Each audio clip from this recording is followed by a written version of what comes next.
Aminado, ito pong si dating Senate President Franklin Drilon na mas madali pong mananalo. Ito hong si VP Sara Duterte sa Senado. Ito'y kung sakaling tuluyan na pong maiakyat sa Senado ang articles of impeachment laban po kay VP Sara Duterte. At sa ngayon ay magkakaroon pa naman ho ng botohan sa plenaryo. Ito hong magiging committee report ng House Committee on Justice na kung saan ay kanilang idiniklara na meron pong probable cause yung impeachment complaint laban po kay VP Sara.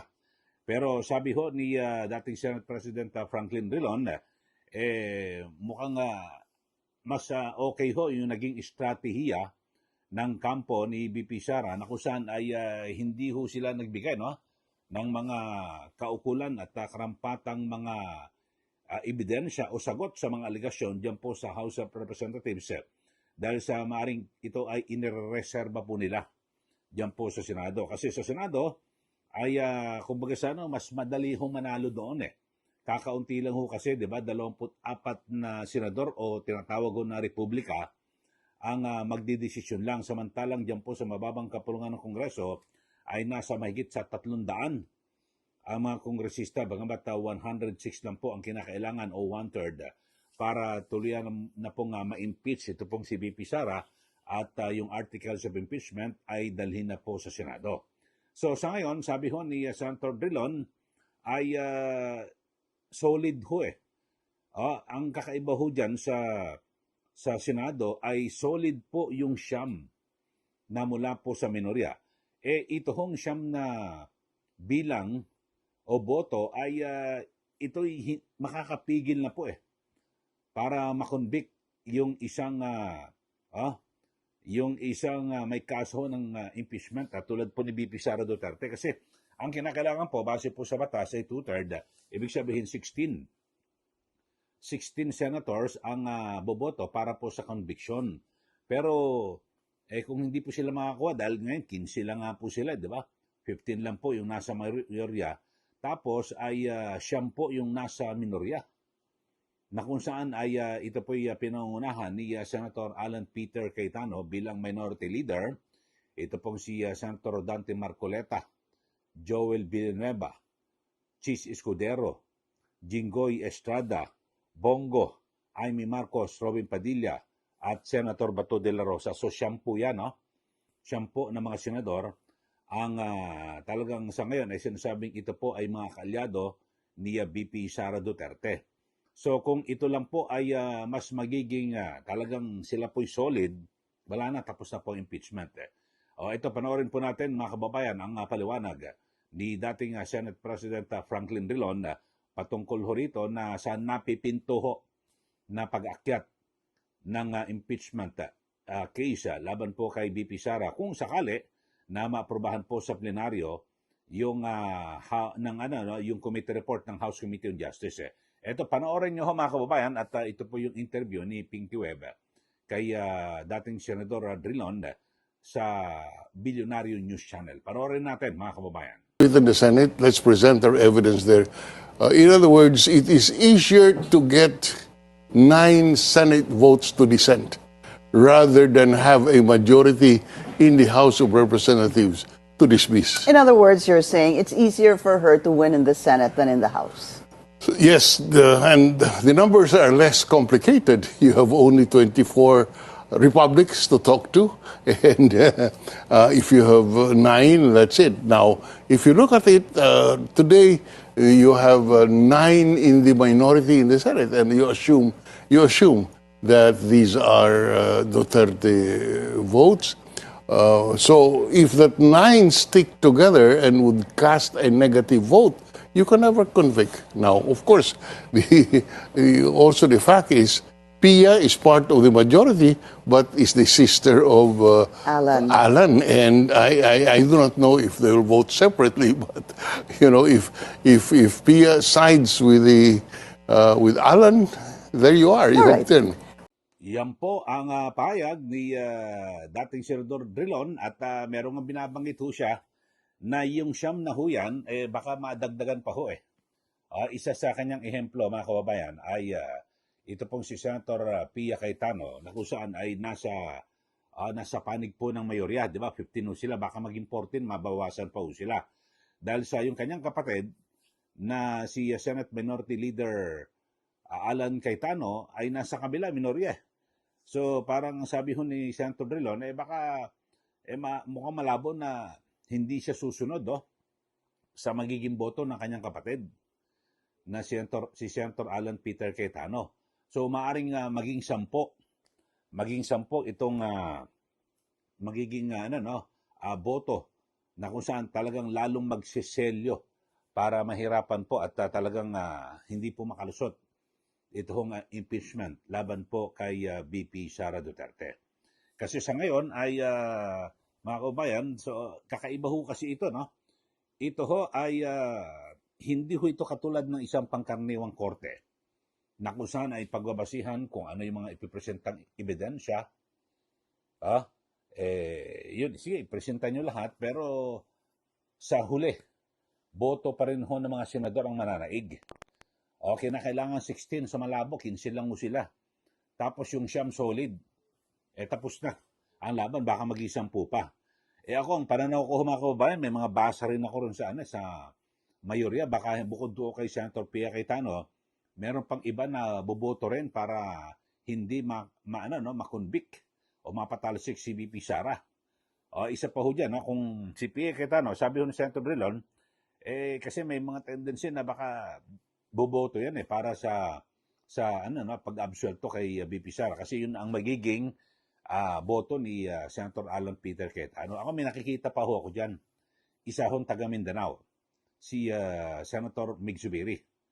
At pananaw ko lang naman ho ito na maaring bumoto rin po yan para wag ma-impeach ito hong si VP Sara.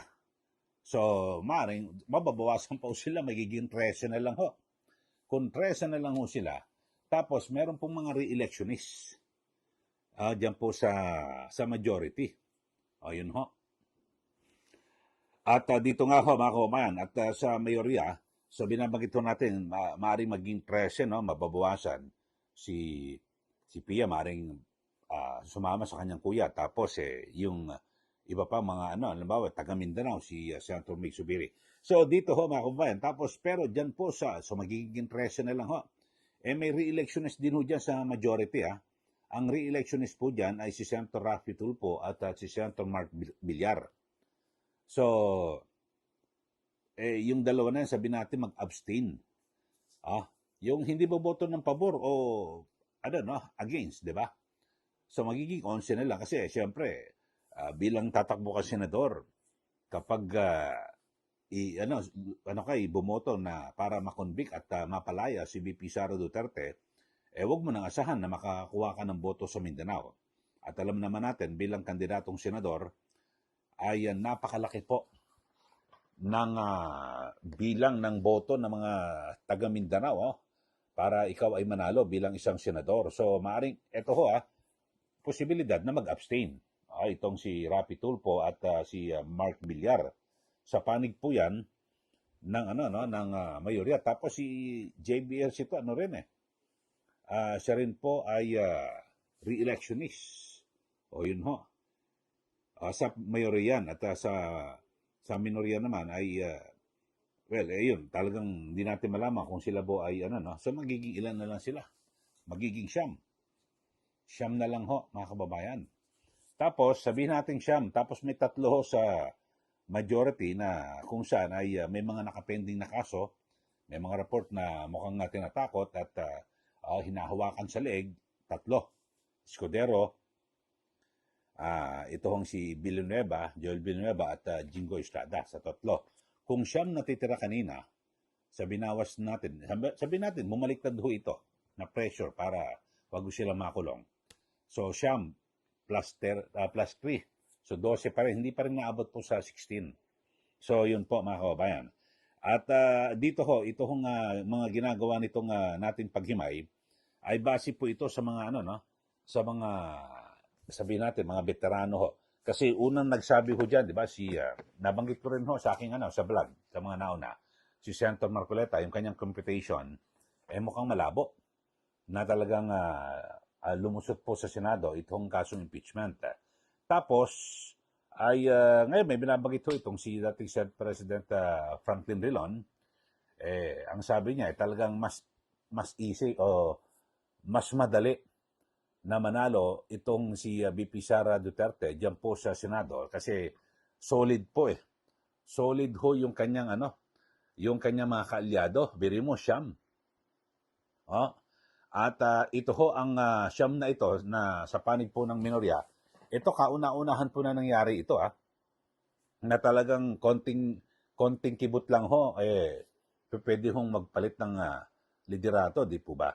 So ito hong grupong ito ay isa po sa sinasabing largest minority blocks in Philippine Senate history.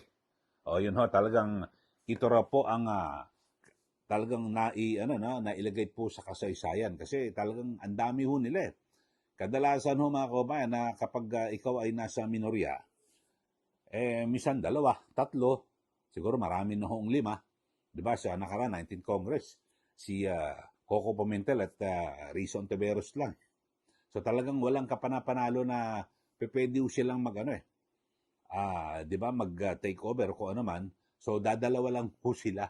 At sa mga nakaraan pa ho ng mga sa kasaysayan po ng Senado, ay kakaunti lang mo talaga pag sinabing nasa minority, kadalasan yun nga, nakaraan 2 sa 19th Congress sa nakaraan, iba naman merong mga 3 o 4, tapos meron ding mga independent na senador na walang partido, pero pumapanig pa rin ho sa sa majority. Kasi bakit to? Kadalasan ay kaya pumapanig ho sa majority para makakuha po ng committee chairmanship para maging chairman ng isang komite. Pero dito ho sa siyam po, solid po ito.